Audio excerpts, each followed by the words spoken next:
ऊस उत्पादक शेतकऱ्यांच्या वतीनं मागच्या 1 महिन्यापासून माजलगाव, परळी, अंबाजोगाई, केज भागातल्या सर्व कारखान्यांवरती आपल्या ऊसाच्या दराला घेऊन जे आंदोलन चालू होतं, या आंदोलनाचा समारोप काल समाधानकारक माजलगाव या ठिकाणी पार पडला.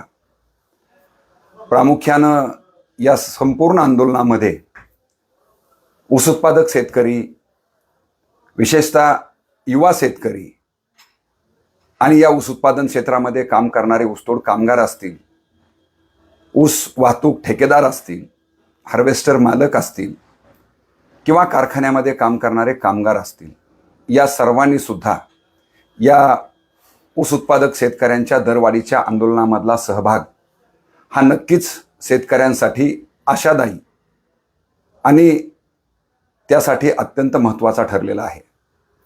आणि म्हणून या सगळ्या घटकांचे तर आभार आम्ही मानतोच आहेत, परंतु त्याचबरोबर या आंदोलनाला सकारात्मकतेनं घेऊन शेतकरी प्रश्नांचा हा ऊस उत्पादक शेतकऱ्यांनी उभा केलेल्या लढ्यामधून जो 7 दिवस माजलगाव परिसरातले कारखाने बंद होते, हा तिढा आता सोडला पाहिजे, यासाठी या निवडणुका संपल्या या ठिकाणचे माननीय खासदार बजरंग बाप्पा सोनवणे असतील किंवा माजलगावचे आमदार माननीय प्रकाशदादा सोळंकी असतील, त्यासोबतच किसान सभेचे अखिल भारतीय सहसचिव डॉक्टर अजित नवले, महाराष्ट्र राज्य किसान सभेचे अध्यक्ष उमेश देशमुख यांच्या सहकार्याने हा तिढा सोडण्यामध्ये काल या ऊस उत्पादक शेतकऱ्यांच्या चळवळीला नक्की यश आलेलं आहे.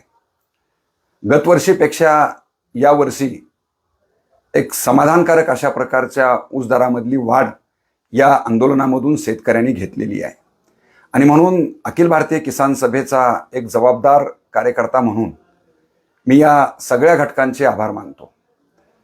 आभार मानत असतानाच जी उर्वरित कारखाने आहेत यांच्या दरवाढी संदर्भातलं आणि ऊस उत्पादक शेतकऱ्यांचे जे काही इतर प्रश्न आहेत, या संबंधाचं आंदोलन मात्र आपण चालू ठेवूयात. हा लढा आपण चालू ठेवूया. परत एकदा आपल्या सगळ्यांचं खूप खूप आभार. धन्यवाद.